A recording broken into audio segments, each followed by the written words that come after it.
Kata beliau, man asbaha la yanwi adh-dhulma ala ahadin ghafara lahu ma jana.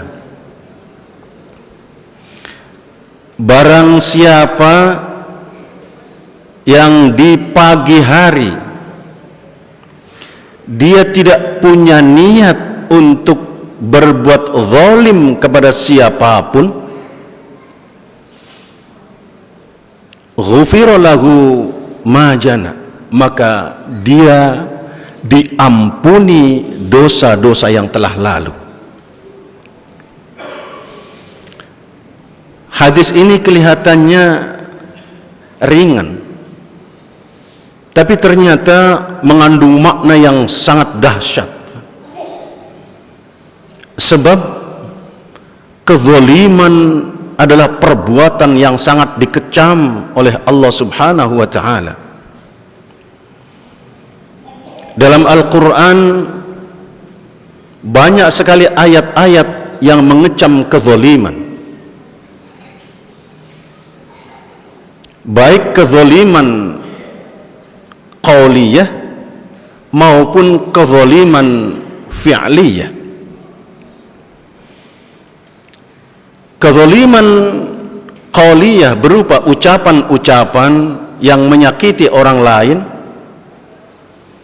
ucapan yang merendahkan orang lain, ucapan yang menghina orang lain, menjatuhkan orang lain adalah sebuah kezaliman.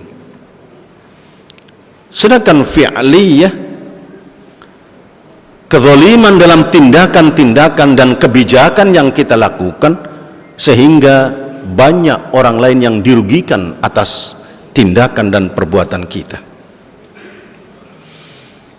Kepada orang-orang zalim ini Allah mengatakan, innallaha la yahdil qaumadz zalimin. Sesungguhnya Allah tidak akan memberi hidayah dan petunjuk kepada orang-orang yang zalim. Bisa kita bayangkan kalau kita hidup tanpa petunjuk, maka kita akan liar,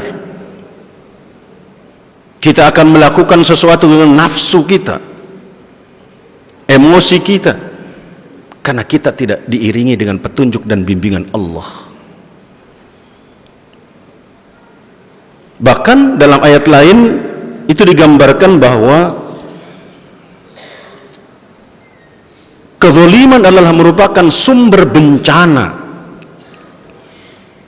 Bahkan umat-umat dahulu itu dimusnahkan, bencana muncul itu karena kezaliman.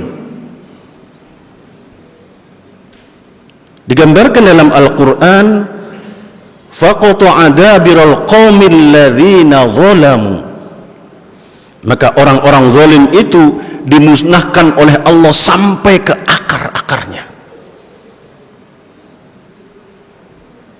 Karena itu perbuatan zalim sesungguhnya akan mengundang murka Allah. Perbuatan zalim akan mengundang bencana. Perbuatan zalim akan mengundang berbagai macam problema kehidupan. Maka kata Rasulullah, barang siapa yang di pagi hari dia berniat, tidak niat untuk melakukan kezaliman, barang siapa yang di pagi hari dia tidak punya niat untuk zalim kepada siapapun, maka dosanya telah diampuni oleh Allah Subhanahu wa taala. Karena niat untuk tidak berbuat zalim, dia telah mengendalikan diri. Dia akan menjaga ekosistem, dia akan menjaga ekososial, dia akan menjaga kehidupan yang betul-betul menjadi harmoni karena pengendalian dirinya dari niat untuk tidak berbuat zalim. Niat inilah yang akan menjali kita saat kita bertemu dengan sesuatu dan mengundang marah kita, mengundang emosi kita, kemudian mengundang kezaliman kita. Kita ingat pada niat kita. Saat niat kita diingat kembali, akan terkendali kita untuk tidak berbuat zalim. ketika semua orang di pagi hari niat untuk tidak melakukan kezaliman, yakinlah akan terwujud kedamaian dan ketentraman di antara kita. Kalimat berikutnya masih satu nafas dengan hadis ini. Wa man asbaha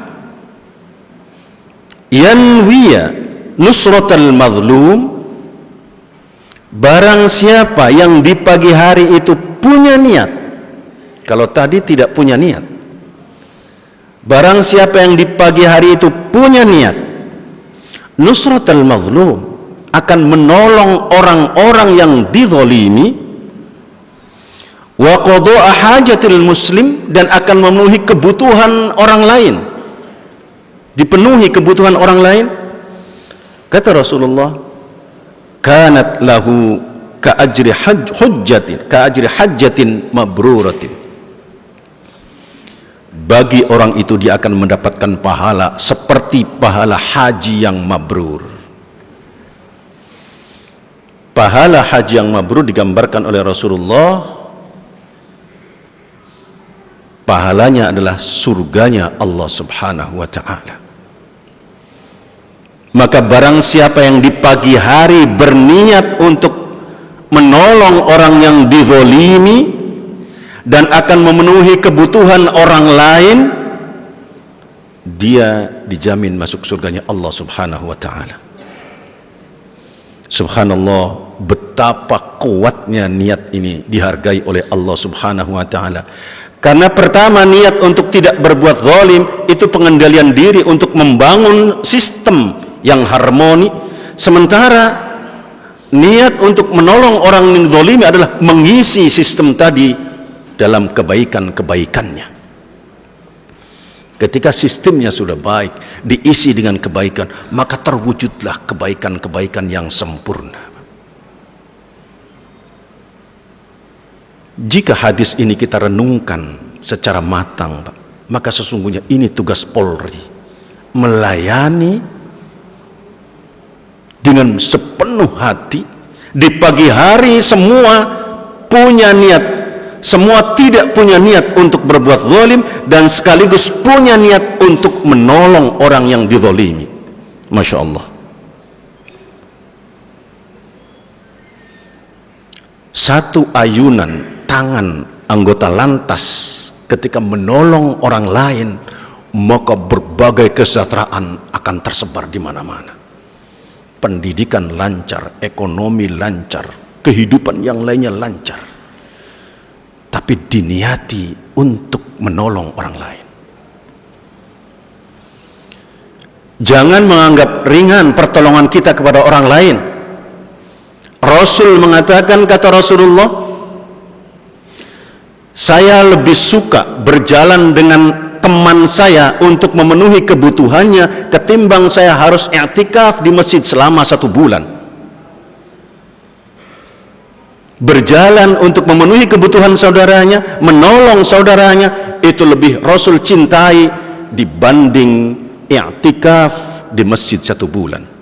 Betapa nilai kita untuk menolong orang lain, melayani orang lain sangat indah sekali. Maka kata Rasulullah, barang siapa yang punya niat di pagi hari itu untuk menolong orang yang dizalimi dan akan memenuhi kebutuhan orang lain,